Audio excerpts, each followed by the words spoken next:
Welcome to the Stories We Tell. This is our July edition. I am thrilled to have with me Dr. Gloria Ciriza from now the superintendent seat of the San Diego County School District. So welcome, Gloria. Thank you so much. What a joy it is to be here with you today. I am just honored and thrilled to be in this position and to engage in this conversation with you today. So it's so much fun to talk to colleagues across the country, especially during these major change periods.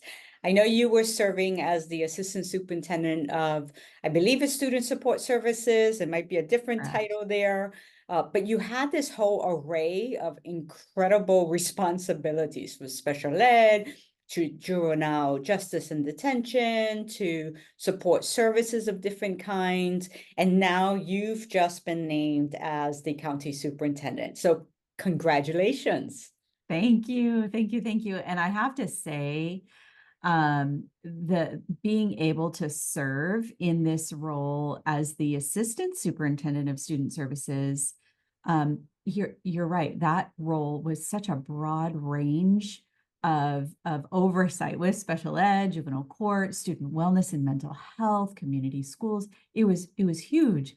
And so I feel really fortunate that I got to do that because the lessons that I learned in how to really support our students in San Diego in so many different ways was such a valuable experience. And so I think it was just perfect that I was in that role and was able to learn. It's sort of like an area of leadership that I didn't really have access to as a site principal and as being in my former district in Chula Vista. Those were all resources and services that I, as a curriculum and instruction leader, I didn't really get to really learn as well as I have in this role. So it's very exciting. But it's not just you've learned this in this role. You have 30 years of education history. You are a Yeah, leader already, right? yeah. Even Thank before you. being named into this role, and you are Yeah. highly experienced. And so, I have a lot of fun, having these conversations with these women like yourself that I respect and I know and are friends, and just Yeah. just showcasing you, right? And the amazing leadership that you're bringing to support our nation's students. Thank you. Thank you. Thank you. Well, very excited to be in this role. So what's interesting is, I'm always scanning the media. I want to know, Yeah. if I haven't been called yet, I want to know who's been named. I want to know, what the conditions are, what's happened. I'm always following the in and outs, right, of Yep. superintendents across the nation, especially our women superintendents who I love supporting and being there for. One of the interesting things about the media blips that are out there is that you are the first woman to serve in this role in 76 years of county history. So I have to ask, were there no qualified women before Gloria came along? San Diego County is full of qualified women who could have stepped up into this role. That's what's so exciting. Well, sad that it's taken this long for a woman to be able to sit in this spot. But even just as I look out among all the incredible leaders here in San Diego County that are women who not only supported me and lifted me up along the way, but just to be able to represent female leaders and educators in this seat just is such an honor. And I think, you know, I'll say this, one of the things I think as women leaders, oftentimes we pause and think like, my goodness, I'm not worthy. But I look out at all of the women who are out there and think, my goodness, I am not worthy. There are so many incredible women leaders that now being in this spot, I just look forward to tapping into their brains and lighting up their assets and their talents as I lead from this seat. So it is surprising that it has taken this long, but really just an incredible feeling now to be here and to light up all those incredible people that are out there now. It's fantastic. I had done a previous kind of interview with Kimberly Armstrong, and she's actually just named this week to the superintendency at Portland Public Schools in Oregon. So I'm excited about her going That's into that great. role. And then Sonia Denal, who is a future interviewee, is just named in Massachusetts in Springfield Public Schools. Yeah, And she went through the Hartford Public Schools, and so we have yeah, this long history together. It's yeah. just so exciting to see these amazing leaders leading across our nation. I cannot wait to meet them. And I already feel through you, there is a sisterhood forming here of us jumping into this role in being women who are taking the helm. I feel like one of the things that I think is really, really important as we think about, so congratulations to both of them for also being named as superintendents, is the importance of now that we're here, now that we've been named and we're stepping up into these roles, how are those networks and how are those systems for women to connect and support each other and lead in ways that in San Diego County, I don't know if well, I know you said one of them is for sure the first woman in her organization or in that role. How do we lead together in support of each other in systems that have never had a woman leading? And so really, really excited for them and looking forward to connecting with them and building that network. And, it's also makes me think about the responsibilities we have too, that, we pave the way, right? And so we're here and we broke through that barrier and we're paving the way, and it's now how solid and strong and steady are we to hold the door open and make sure that all that incredible talent and leadership continues to flow through those pathways. So it's very exciting. Absolutely. And what's interesting is the point you're making about the fact that you can't take it for granted that it's just about naming a woman of color into a position and Right. assuming then that okay, we met this goal of diversifying Yeah, our history, right, in terms yeah, of who's leading. No, you have to be intentional. You have to provide supports. You have absolutely. to be part of a network. All of you need to be connected with each other and with those of us who led before you to support you, right? That it's That's it's the right. strength is in that collaboration. So I love that you're pointing to that. So I Yeah. think there's plenty of work ahead of you. There's already plenty of work on your lap, but I'd love to just take a step back. let's Okay. let's let's folks kind of get to know you. Who is Gloria? How would you introduce yourself to a new community, not in terms of your work, right, in education, but who are you outside of work? Yeah, as a human being, that's what's so important. So I'm all things mother, daughter, sister, wife, like all of those things that make us whole outside of work. I think one of the things that I feel so proud to be able to talk about in being in this role is that I am the daughter of some really incredible people. And my mom she is a superhero. And when I tell her story about being a teenager, having me when she was very, very young, um, in Tijuana, her family didn't have a lot access to quality education, access to care in general was really hard for them. And so to be able to tell her story and to be able to persevere and do this work and be in this position to look at her and say thank you for the sacrifices that she made coming to this country as a young woman, really in survival mode, trying to figure it out all by herself. um, I feel so proud that, we always talk about how important the family structure is and how important it is to, you know, have somebody in your life that can be in support of you. And for me, that was her. and so I feel really, really proud of that. My family in Tijuana are very, very proud of me too. And so I am the first generation born in this country. And I don't take it lightly that the experiences that I went through, being born here to a young teen um, immigrant who didn't get her citizenship until I was probably 12. All of those lived experiences, I think, are really relatable to a lot of the families that are here now. And so I feel really fortunate that I get to be in this seat and have that context at the forefront. Um, yeah, so aside from that, I have two daughters and an amazing husband that is at home with me.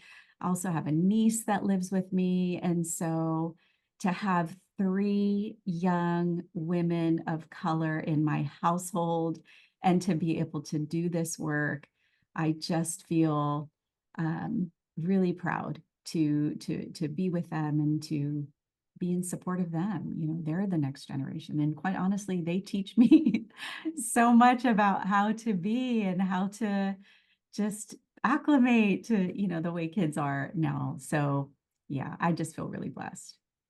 Well, certainly the young people in our lives teach us so much, right? They're a great reflection on kind of keeping us in check, keeping it real with us, Yeah, which is why work in education is so amazingly rewarding, right? To have that yeah, next generation and those future generations a part of the people who pass through our lives, just like we're passing through their lives. And so thank you for sharing some of that, just that personal narrative, because I think that so much of who we are as women leaders is that we show up with everything we are, right? Our family, our right, culture, our languages, our history. right. That's all of who we are when we show up at the door, and so important to how we lead. And I'd love to ask you a little bit about the experience you had with, you were part of the Voice for Equity Women's Superintendent Leadership Academy. It's focused on policy. We had a lot of fun all getting to know each other through those academies. And, what did that experience mean to you in terms of being in a space with other women talking policy? Yeah, thank you for that question because I will be honest with you, when I was informed that I was selected to be in this position, I thought about that experience because some of the things I talked about during my interview were based on that experience. One of the things about policy is that for up and coming leaders, we don't always get to dance in that arena. We don't always get to participate in ways that the Voice for Equity allowed us to do. And so I feel really grateful that I had just had that experience months before I stepped into this process. And it gave me so much, not just insight, but confidence in my ability to talk about what it means to be an advocate for policy, about what it means to even write new policy or to identify an area where we feel like there's a gap where there needs to be attention to things. And so just the experience alone was helpful, but it's a tool that you add to your tool belt that just makes you a more thoughtful, impactful leader in whatever space you're in. So I would say that. And then the other thing that I think was really profound in the way that the structure of the cohort was established was that we were leaders from all over the country. And so for a small group of women to come together in a room, being from different parts of the country and have so much in common about what we were seeing and what we wanted for young people in our educational system was just incredible. And so to be able to talk about policy and design and develop policy in a way where there was no fear for being judged in what I know or what I don't know about how this process works. And so the authenticity of how we could come together with no filter, nobody was wearing any kind of, mask in any way. It was just, we are in here, we want to learn, we want to connect and do good work together. And so I think the atmosphere that was created in how we could come together is something that I learned should be happening everywhere,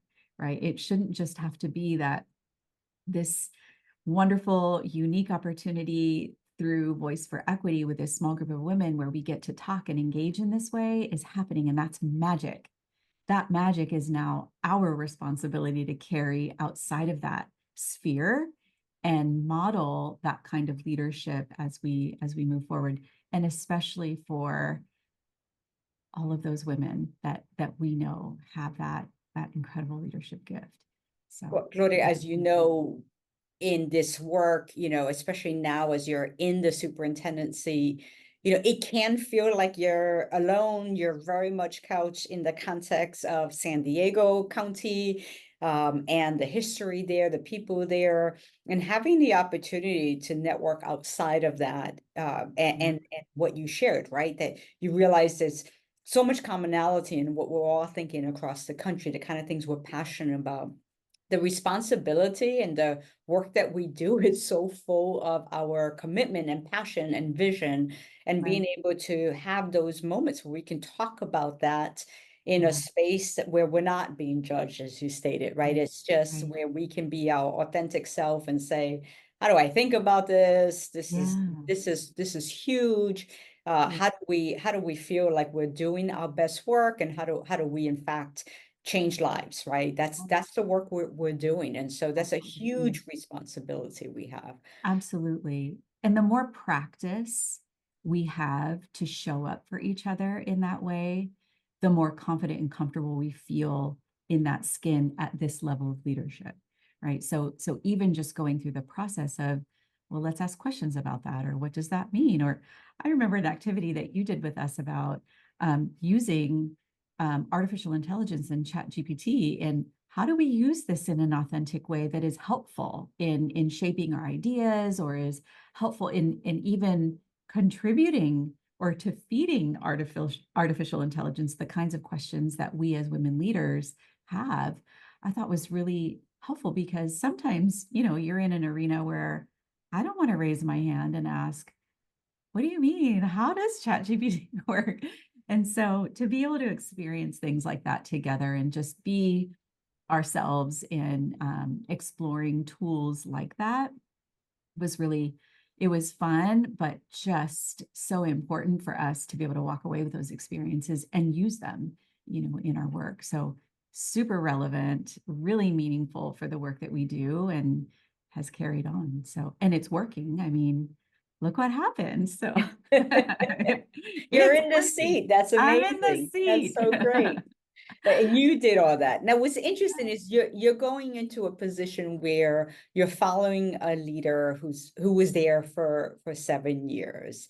Mhm. And so, we often feel like when we're filling a seat that's been held by someone for a considerable amount of time. 7 years is a long time in the Yeah. superintendent seat in this nation.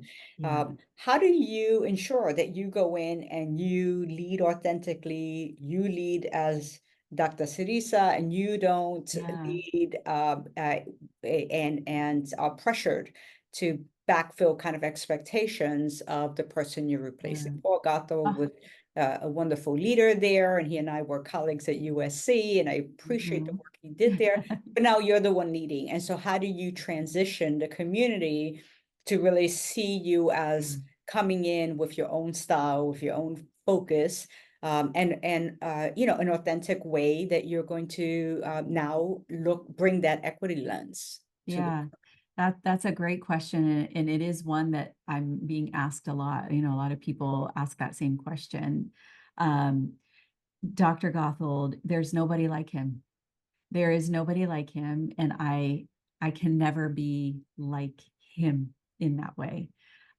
He has been such an incredible mentor to me I've been in this role for a little over 3 years. And so for the 3 years that I got to work with him, I learned so much. In fact, I tell this story everywhere I go. And so he's heard this before too, but I heard him speak years ago when he very first stepped into this role as superintendent here at the county, 7 years ago.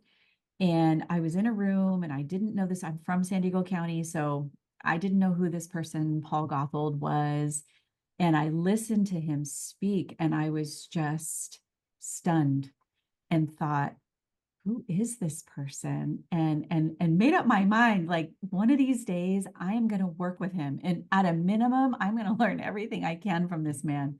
And so that I got to join his team and be part of his team for 3 years was just incredible. And so what I would say to that is I'm going to be me in this role. I'm going to be Gloria Ciriza in this role.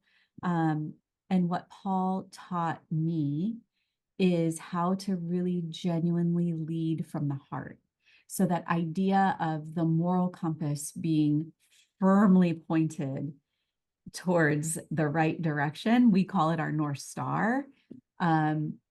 Giving permission for our leaders that are here at the county office on our team to lead from that way gave me a chance to learn and to explore and to be comfortable in leading from the heart and being my true authentic self, that I think he's been preparing us for that. And so now that it's me stepping up into this role, the transition doesn't feel as daunting. It feels right. I feel comfortable in my skin to step up into this space and to lead from my heart with my spirit, with all that I have to contribute. That doesn't feel like I need to live up to be Paul. I'm living up to be what's true and what is real and what is good in my heart. And I think that's what has been so great about his leadership, is that that's what he does for people. And so to know that there's a whole force out here of us that have learned how to lead from that space is just really exciting, that the work gets to continue. So he is going to be missed for sure. And stepping into that space feels exciting and smooth and real. It doesn't, and I think the board that helped to make that selection, that made the selection to put me in the seat, felt that too, that there's been so much that has been invested in people and leading from, we call it like socially conscious, human-centered leadership, that's what comes to the surface. And so to be able to be here now and to think about what a future holds for me in leading and supporting all of the amazing superintendents, because there are some all incredible superintendents here in San Diego County, that just feels really special. So yeah, he's going to be missed, but his legacy of greatness is going to continue. And that continuity, I love the way you talked about that and talked about that whole human-centered kind of leadership, intentional transition planning. So much is it rides on a smooth transition, because we're talking about the fact that the work does not stop. The support and the love, the care, the education for kids does not stop because there's a transition in leadership. And the better you can ensure that that leadership is done respectfully, that is done well, that there's preparation both for the person coming in and the person leaving, that ensures that we remain very student-centered as well as human-centered, right? Absolutely. And we have lots of examples across the country that don't look like this. And so I am really glad that we can, in this conversation, offer that example of what every single transition should be, from the person leaving in a very respectful and organized way, to the person coming in being received with that kind of respect and love from the board, from the community, from staff, that's done in a unified way, means that the work continues in a very student-centered way. So I love that example. Thank you for sharing that. Yeah, absolutely. And I think just to maybe add on to that a little bit is that we all have a responsibility to be supporting and mentoring others. right? And so we should never stop thinking about who's next. And so that phrase about how we rise while lifting others is so true. Like we have to always be thinking about who is the next generation, who's going to step up into this seat next. Like I'm already thinking about that, you know.